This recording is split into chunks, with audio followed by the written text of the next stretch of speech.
every religion you have psychic manifestations.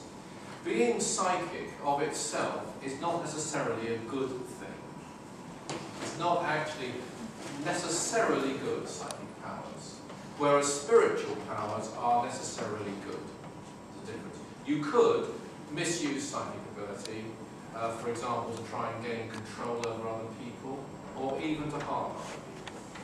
You can't misuse spiritual ability. And the greatest, if you like, the highest, the most spiritual aspect of psychic ability, other than service, which I mentioned to you, which is the main reason for it, is the intuition. The intuition is the inner voice, which we all have within us. And the intuition is always, always right. It's never wrong. We may get it wrong, or more likely, we may not have the confidence to act upon it. I mean, who's had a hunch or a gut feeling that they didn't follow? And they wish they had. Has any of you had that? Yeah, a few of you have had that. And that happens to lots of people. It can come in dreams.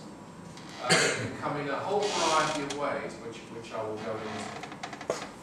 However, if you do spiritual development, whatever path you take, if it's a real, genuine path of spiritual development, along the road, psychic powers will come, in one form or another. Be they visions, be they impressions, be they hearing voices, which of course you've got to be very careful with, by the way, of course, but it's certainly one of the attributes. Be it any kind of psychic sense, it will come. It's not the goal, but it's a sign along the road. And you can actually tell, you can use it as a yardstick when people talk about enlightenment, and many people do talk about enlightenment, especially in the mind-body-spirit movement, as to how enlightened they are. Because if they are truly an enlightened person, they will have experienced, in one way or another, psychic powers.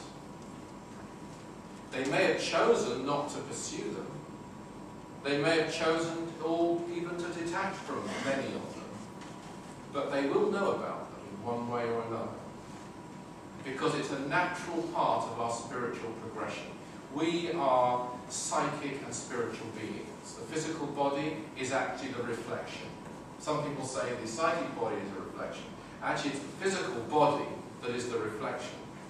The psychic body, the aura, the mental bodies are higher and closer to our true self than the physical body. And the progression is to raise the inner powers, the inner energies, the force which is called Kundalini, if you've heard of Kundalini, up through the spine to the higher, through the psychic centers. There are 7 major chakras: the base center, the sex center, the solar plexus center, the throat center, the Christ center, and the Brahma chakra, or crown center at the top.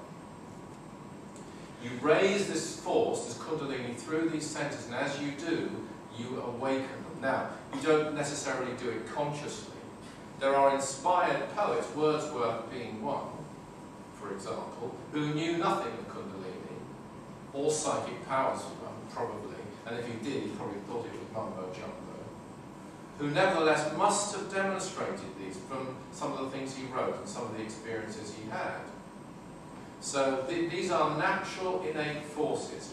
We do an in-depth 2-day workshop in which we go into this, and we really go into Kundalini. This afternoon, in this 4-hour session, we will have a break. It won't be non-stop.